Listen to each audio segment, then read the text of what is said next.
What is going on, Nav Nation, and welcome back to another video. Today, guys, we are going to discuss how to start a successful Pokemon card business in 2022. Now, I've already done 2 videos on this very topic, so today I thought that instead of giving you my personal advice, I would go ahead and bring together some of the most successful people that I know, both in Pokemon and in business in general, and they are here to give you their top 3 tips on what you should do to create a successful Pokemon card business, especially as we move into next year. So be sure to grab that notepad, be sure to grab your pen, take notes, because this may be the most important video that you ever watch on creating a Pokemon card business. So with that being said, let's go ahead and jump right into this. And before we get into the Pokemon specific tips, let's go ahead and start off with tips for business in general. And I've got somebody that is well qualified to provide you with this information. One of the most prolific entrepreneurs that I know, and somebody that I followed long before they got into the Pokemon scene, the one and only Pat Flynn. What's up? It's Pat Flynn here from Deep Pocket Monster. I also have a YouTube channel with my name, Pat Flynn, where I teach and talk about entrepreneurship. And I've been an entrepreneur for 12 years. I've made a lot of mistakes. I've done a lot of great things. And I'm here to share with you some tips to help you as you start your business journey. Tip number 1 is the riches are in the niches. And what I mean by that is narrow your focus and your depth as far as what it is that you're going to be talking about, creating content about, or selling product about. The reason why that's great is because there's a lot of competition out there typically already, and there's a lot of noise. And by narrowing down your focus, you're more easily to find a little pocket within that world that maybe needs a leader, or maybe needs a person to support them, or needs an expert on that particular thing. And when you do this, you cut across the noise, you're able to just get through the competition because you are that specialty that a person is looking for, and you're more easily able to find these people and connect with them much sooner. And as a result, there's less overhead, there's less of other things you have to worry about, and you can just start there. And yes, although it sounds counterintuitive because you're removing potential customers that you could potentially have, you're actually going to gain a deeper relationship with those few upfront at the start, and that's a huge advantage, and you can expand out from there. 1 inch wide, 1 mile deep. Number 2, focus on the actual human-to-human connection. As my buddy Chris Ducker says, it's not about the B2B or business-to-business, it's not about the B2C anymore. It's about the P2P, the person-to-person relationship, right? Small town rules, as Gary Vaynerchuk says. And what that means is, like, back in the early days where there was just small towns, there weren't any big cities or anything, right? It's like you would go to Bob the baker to get your bread, because not just he had good bread, but because you go in there and he welcomes you and he asks you how the kids are doing, how the son's soccer game was, and all this kind of stuff. He knows you when you walk in. And even though there might be a grocery store that eventually ends up coming in between you and Bob's bakery, you're still going to make that extra trek because you've built a relationship and have created a connection with Bob. You know him, he knows you, and that's how you're able to create long-term, long-lasting customers and relationships. And number 3, and this is a big one, and this is a phrase that I once learned that has become very helpful in my business career, and that is, the fortune is in the follow-up. The fortune is in the follow-up. Now, that could mean maybe you send some emails out to your customers. Okay, send a follow-up email to make sure people actually saw that and they don't miss out on that special deal that you have. Maybe you're trying to reach out to somebody, an influencer or a leader in your space, to try to connect with them for, I don't know, an interview, or to have them partner with you in some way. Well, don't just reach out once, and also don't be annoying about it, but follow through. The fortune is in the follow-up. If you're a golfer, you hit that ball, you don't just stop there.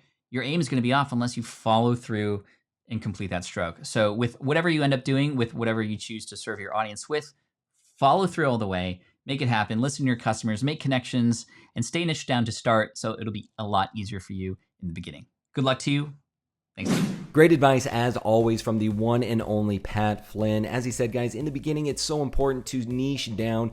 This hobby is so vast and so broad that it's good to really focus in on one particular area, build your stronghold in that, and then expand from there. And beyond that, increase those social connections. Somebody once asked me, PokeNav, what is more important, market knowledge or social connections? I think in the beginning, market knowledge is really going to give you the credibility in this hobby, but connections is really what's going to take you to that next level. You can have all the knowledge in the world, but unless you can share that with others, unless you can build a business and really expand your consumer base, then it's really not going to go anywhere. So those 2 pieces, I think, are absolutely integral.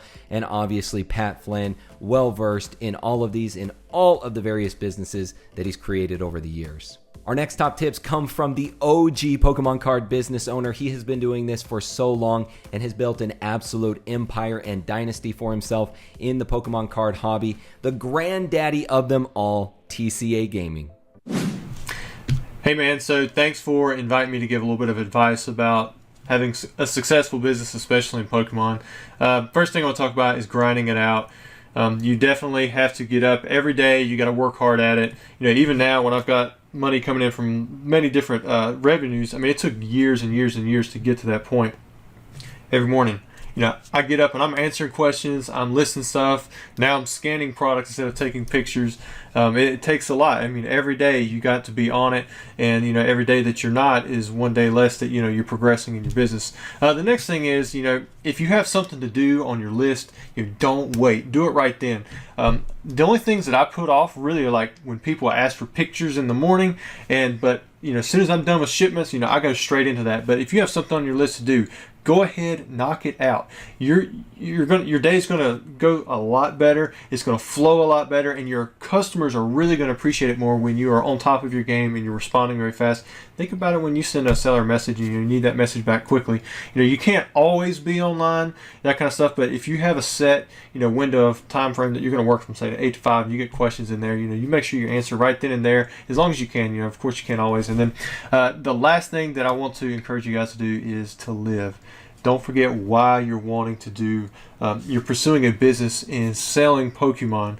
It's because you love it. You know, if it turns into something where you don't love it anymore, then whatever it is that's making it, you know, very difficult for you to enjoy your business, or even, you know, as a hobby business kind of combo, then maybe shift, pivot.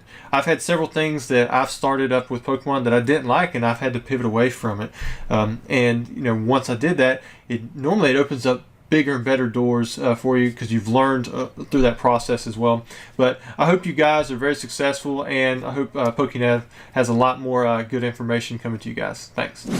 I mean, what more can you say about the legend TCA Gaming? If there is one person out there that knows how to grind, it is Rusty. He's been doing this for so many years, and every single year finds a way to become more and more successful. But what he said there about understanding when to pivot, I think is really important. We as entrepreneurs often face this point of burnout, and that's a great time to step back, reflect, and understand what direction we should take so that we're able to maintain our focus both for our business as well as our passion for the hobby. There's an old saying that says fortune favors the brave, and one of the big aspirations that most people have for starting a Pokemon card business is to turn this into not just a part-time income, but a full-time income that could perhaps offset their normal job. And our next tips come from somebody that has done just that. They have created such a successful business that they were actually able to leave their job and pursue Pokemon full-time. So here we have none other than KetchumAllCollectibles.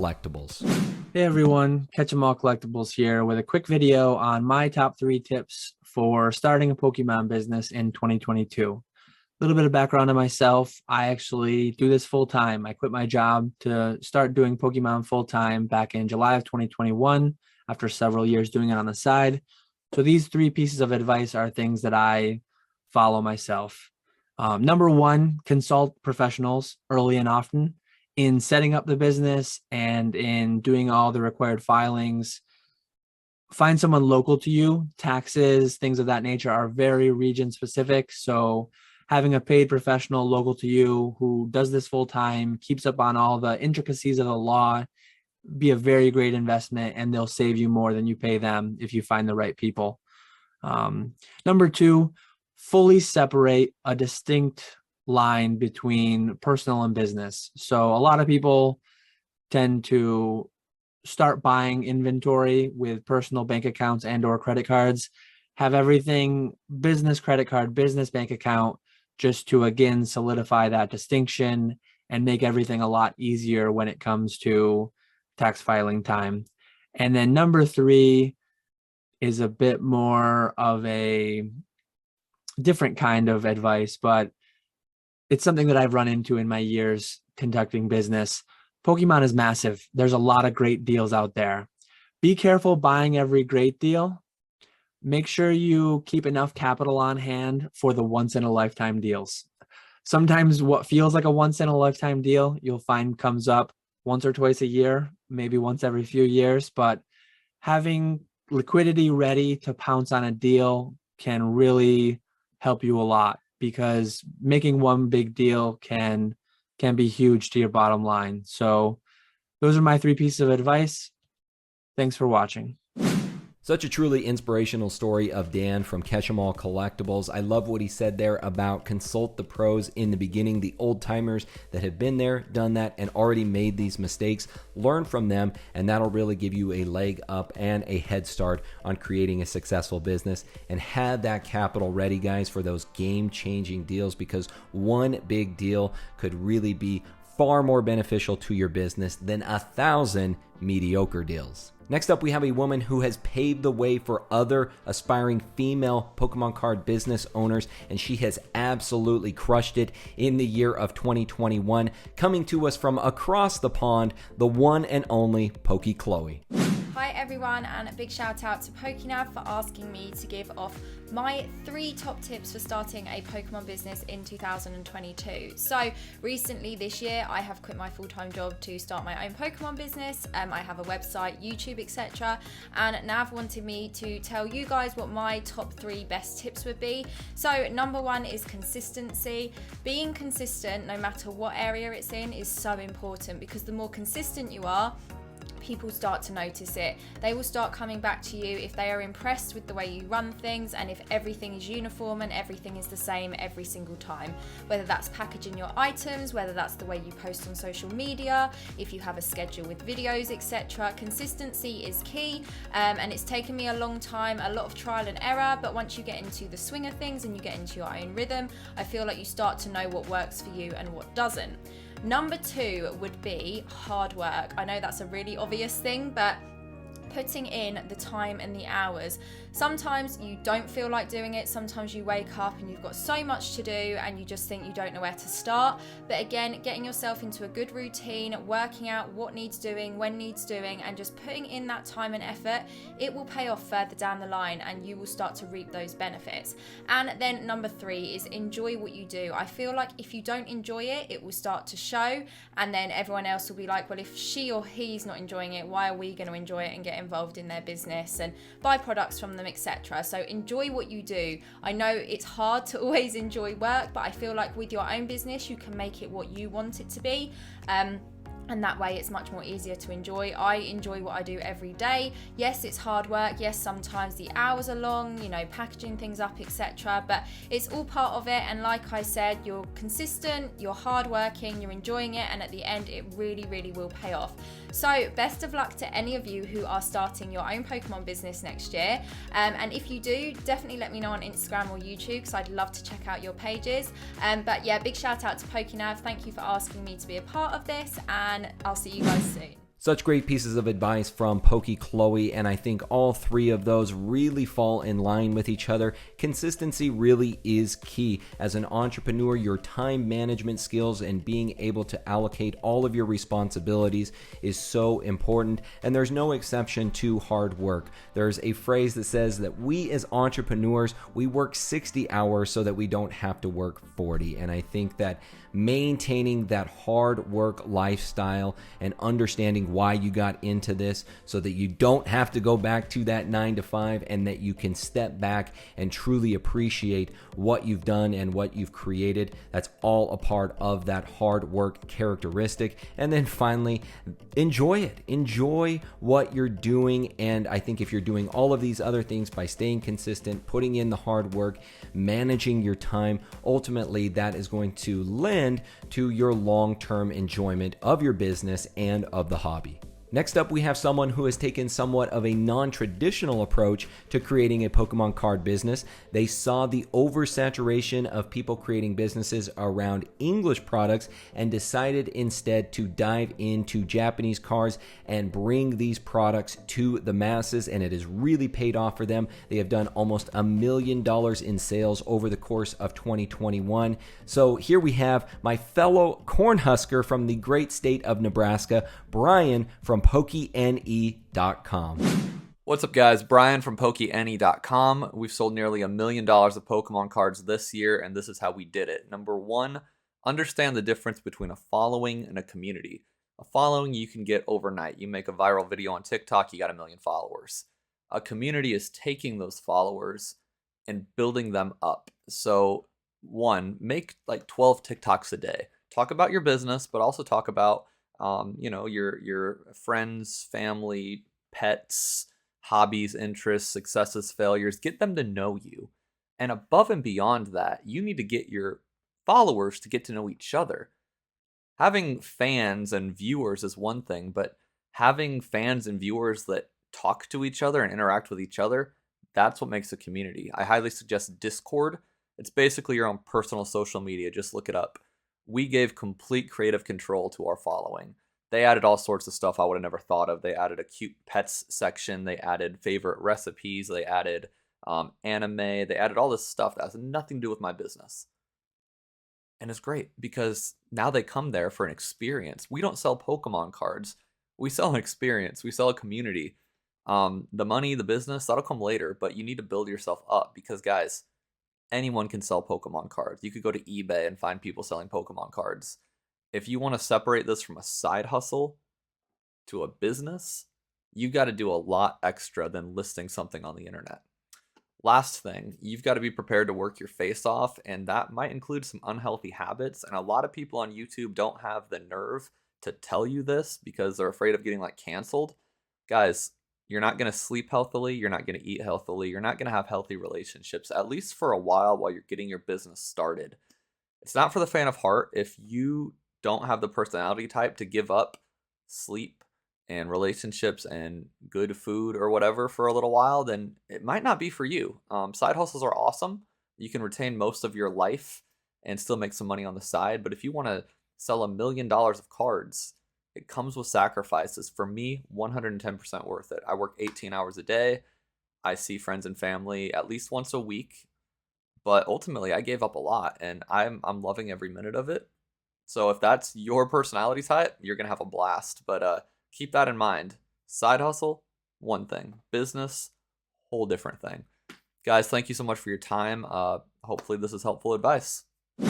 Love the real talk coming from my man Brian. And guys, that is the harsh reality. If you do decide that you want to pursue a Pokemon card business or just business in general, you are going to have to make some personal sacrifices. And both myself and every single person that you see on this video here today will tell you that they have had to do the same. But I'm sure both for myself as well as for our guests, they would all tell you that they would do it 1,000,000 times over, because again, when you can step back at the end of the day and you can see what you've created, what you have done, all those sacrifices are well worth it.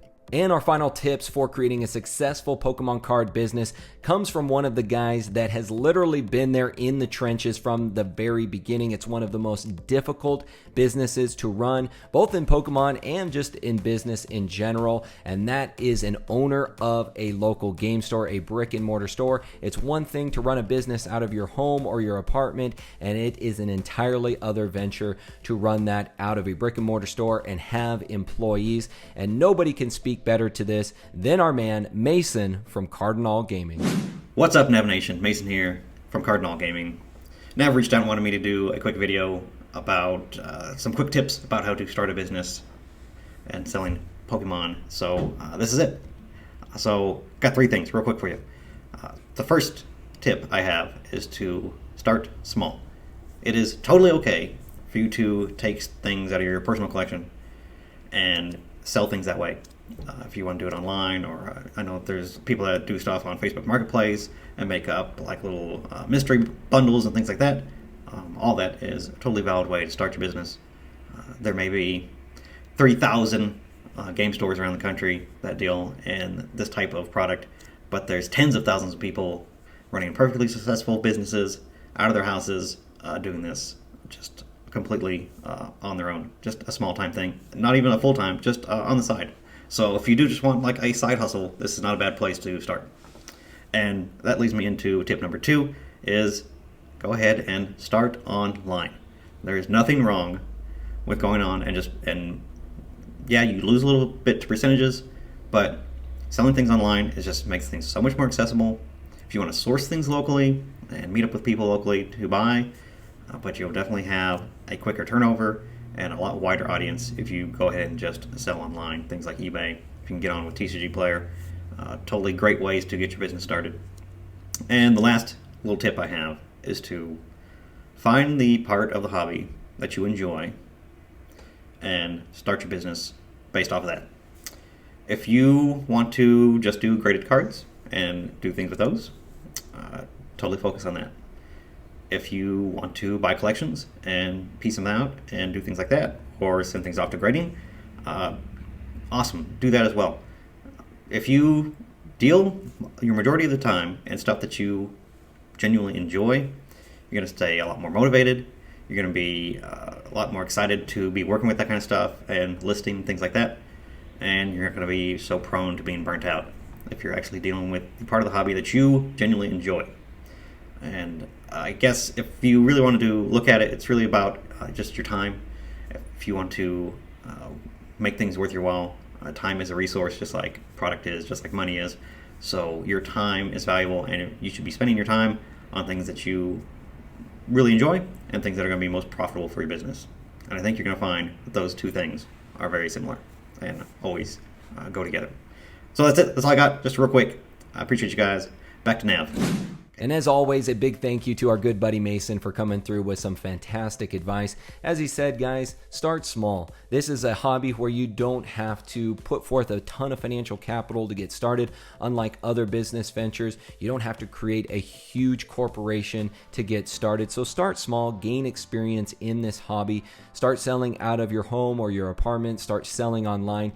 Get experience in that arena. And then if you're ever able to or willing to take the next step and maybe open up your own LGS or your own store, I highly encourage you to reach out to Mason, because he has all of the know-how on moving on to that next step in your Pokemon venture. So that is going to do it for this video on how to start a successful Pokemon card business in 2022. I hope you have found this video informative, and I highly encourage you to check out all of the guests that you've seen here today. They all have fantastic channels, fantastic resources that they provide more information to really expand your knowledge on the Pokemon hobby and really help you in starting this journey of creating a successful Pokemon card business. Other than that, guys, I will see you all next time. My name is PokeNav. I'm here to help you navigate the world of Pokemon one video at a time, and I will see you all in the next video.